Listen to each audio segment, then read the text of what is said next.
This video has been sponsored by Honeygain. Honeygain is an app that you can use to make easy money, and get this, you don't have to do anything. You literally download Honeygain and just turn it on and let it run in the background. That's it. You can download Honeygain on Android, Mac OS, or Windows. Honeygain uses your unused internet data and pays you in return for it. Who can complain about getting paid for not doing anything? Follow the link down in the description to download Honeygain and use the referral code MiniBean75 to add $5 to your first payout. Once again, use referral code MiniBean75 to add $5 to your first payout with Honeygain. I just want to thank Honeygain for sponsoring this video. What is up, guys? MiniBean75 here, and today I'm back with another episode of Minecraft Creations. This, guys, is going to be the New Japan Pro Wrestling Wrestle Kingdom 14 arena. This event has been highly requested by numerous people, so I decided to do it. I don't normally watch New Japan Pro Wrestling, just because it's all in Japanese, and it's other than like when they have like American wrestlers on, and I don't know, just not my thing. But I decided to go through and do it because I had so many people request it, and I'm glad I did because this one was really fun to build. It was kind of difficult at points, and I'll explain that here in a second, but overall, I think it was awesome. This event is a 2-day event, which I thought was really cool. That it'd be like if they had WrestleMania on Saturday and Sunday, like having it like an entire weekend affair would be really cool, I feel like. So I'm kind of glad that, you know, there's a company that does something like that. Anyway, so the only thing I have to talk about this build that I'm not happy with, but I had to do it, is I had to turn the entire build. And this is the only time I'm going to talk about it. So, basically, you can see where the stage is here, and I'm looking at the stage, and it's up against that section of seating. The stage in real life was facing like this, and then the ramp. Jesus, I can't talk today. The ramp came straight down here, and the ring would basically be in the same place, but the ring, instead of facing like this, would be like this, and then all the seats would go from there. But with Minecraft and how it would look, it wouldn't look nice and smooth like it does like this. It would be all jaggedy like these railings are, for instance. So I decided to turn the entire thing. It worked out because I did a little bit of research, and like these back sections of the outfield didn't have any seating in them anyways, so it ended up working out. But that's the only time I wanted to talk about it, just so you guys are aware, so that if I get anybody in the comments that's trying to tell me that I moved it, it's not 100% accurate. It's Minecraft. I had to do the best I can do. Anyway, now let's get into the stage. So the stage is really cool. I really liked how it came out. So we've got the big screen there. Typically I use like the cyan terracotta for the screens, but with this one I decided to go with the redstone brick. It matched the color scheme better, and it kind of makes it pop a little bit. So that's why I did the same thing with the screen over here. And then underneath it we've got some scaffolding with some lights set up. Here's the tunnel spot. Basically they walk through the curtain right here. We've got some curtains that are set up on the sides.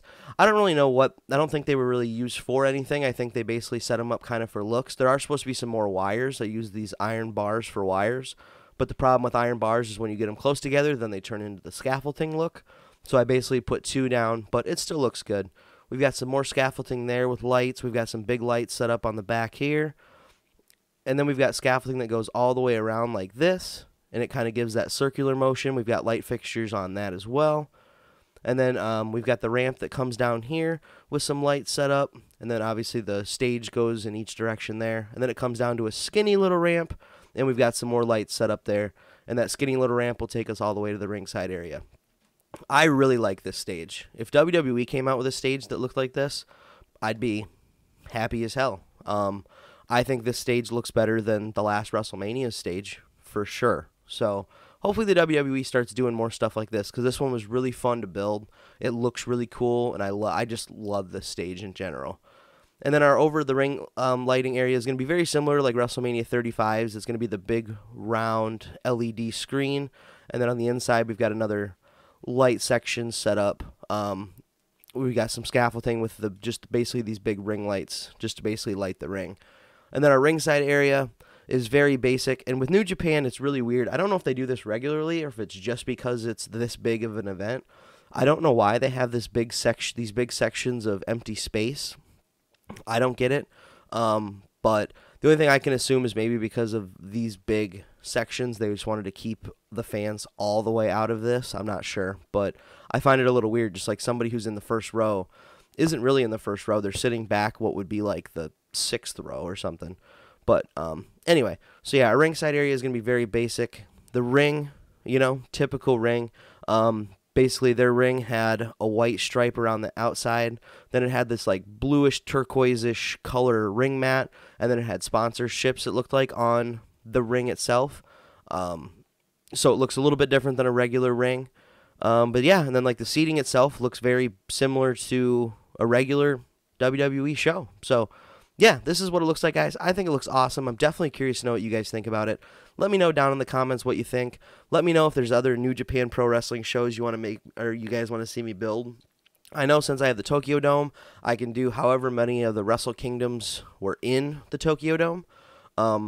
Now, New Japan Pro probably isn't going to be videos that I do often, but every so often, if I can throw in one of these big builds. I mean, this is like a WrestleMania level build, I mean, this like kind of how WWE does it with like Greatest Royal Rumble or Super Showdown or whatever all they're still doing.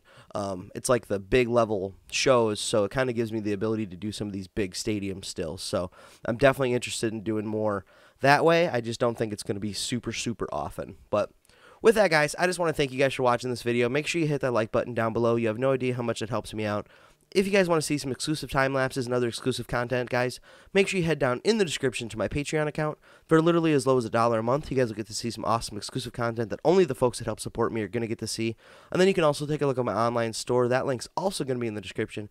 Get yourself some awesome Mini Bean 75 merchandise for a great price.